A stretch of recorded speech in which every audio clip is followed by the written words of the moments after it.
Hello dear students, welcome to Kataria pharmacy. तो बच्चों, हम स्टडी कर रहे थे B pharma first semester pharmaceutical analysis. आप सभी को पता होगा इसकी हमारी थर्ड यूनिट चल रही थी। थर्ड यूनिट में हम कॉम्प्लेक्सोमेट्रिक टाइट्रेशन हम स्टडी कर रहे थे। तो कॉम्प्लेक्सोमेट्रिक टाइट्रेशन का ये हमारा आज का सेकेंड लास्ट लेक्चर इसको बोल सकते हैं हम। इसमें बेसिकली टॉपिक दे रखा है हमारा masking and D masking agent. इतना वो नहीं है, इंपॉर्टेंट टॉपिक नहीं है, लेकिन फिर भी मास्किंग एंड डी मास्किंग की आपको डेफिनेशन पता होनी चाहिए। अगर आपको 2 मार्क्स में पूछे कि demasking, what is the demasking agent और what is the masking agent, तो आप अच्छे से उसको 3-4 लाइन में ड्रॉ कर सके। तो उतना तो आपको पता होना चाहिए, लेकिन फिर भी हम जितना हमारे सिलेबस में दे रखा है उतना आपको स्टडी करवाएंगे। तो वीडियो में एंड तक ज़रूर बने रहना। और दोस्तों, अगर आप चैनल पे न्यू हैं तो चैनल को सब्सक्राइब ज़रूर करना और बेल आइकन को प्रेस कर दें, जिससे हमारी आने वाली न्यू वीडियो का नोटिफिकेशन आपको सबसे पहले मिल सके। और हमारे जो चैनल है इस पर आपको 8 सेमेस्टर तक कहीं भी जाने की ज़रूरत नहीं पड़ेगी। कंप्लीट लेक्चर्स अपलोड होंगे, आपके साथ हम रेगुलर रहेंगे, कंटिन्यू रहेंगे। तो आप भी बस हमें सपोर्ट कीजिए। तो यह है यूनिट 3 का 10th लेक्चर होगा हमारा। इससे पहले 9 लेक्चर अपलोड हो चुके हैं चैनल पे। इसमें देखेंगे masking and D masking agent. तो मास्किंग एजेंट क्या होते हैं? बेसिकली इस नाम से आपको पता लग रहा है किसी वस्तु या प्रोडक्ट को क्या करेंगे, ये मास्क करेंगे, कवर करेंगे, उसको ढकेंगे। तो इसीलिए इसको बोलते हैं मास्किंग एजेंट। किसको ढकेंगे? अब अपन टाइट्रेशंस करवा रहे हैं, तो जो मेटल आयंस हैं उनको प्रोटेक्ट करने के लिए मास्किंग एजेंट्स का यूज किया जाता है।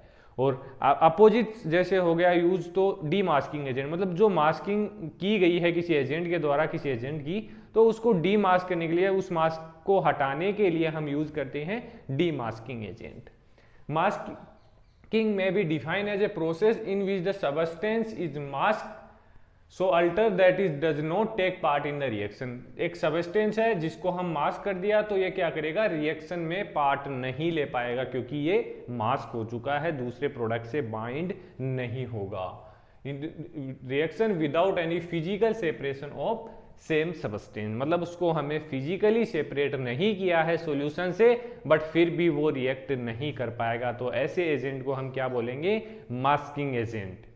Demasking agent is a process in which masked substance reverts back to its ability to take part in the reaction। क्या लिखा हुआ है इसके अंदर? काफी स्टूडेंट समझ गए। जैसे ये एक एजेंट है, इसको हमने मास्क कर दिया। अब डीमास्किंग एजेंट का क्या काम है? इसको हटा देगा। अब ये हटा देगा तो ये जो प्रोडक्ट है हमारा, ये रिएक्शन में पार्ट लेगा और एक प्रोडक्ट बनाएगा। तो दोनों समझ में आ गए आपको, मास्किंग एंड डीमास्किंग। आगे देखिए, need of masking and demasking agent. क्या नीड्स है इनकी?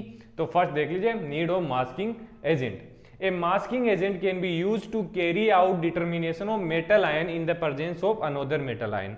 कब यूज किया जाता है मास्किंग एजेंट? कि एक मेटल आयन का आइडेंटिफिकेशन हमें करना है इन द प्रेजेंस ऑफ दूसरी जो अलग मेटल आयन है। तो मतलब 2 मेटल आयन प्रेजेंट हैं, किसी एक को हमें आइडेंटिफाई करना है, तो एक को हम मास्क कर देंगे, दूसरे को आइडेंटिफाई कर लेंगे। तो ये लिखा हुआ है इसके अंदर, a masking agent can be used to carry out determination of metal ion in presence of another metal ion without the latter intervening in the reaction. Masking can be used for the titration of a substance in the mixture. मतलब different अगर mixture present है उस condition में titration में ये help करते हैं। Demasking agent during the titration of metal ion using EDTA may form complex with some of the impurities।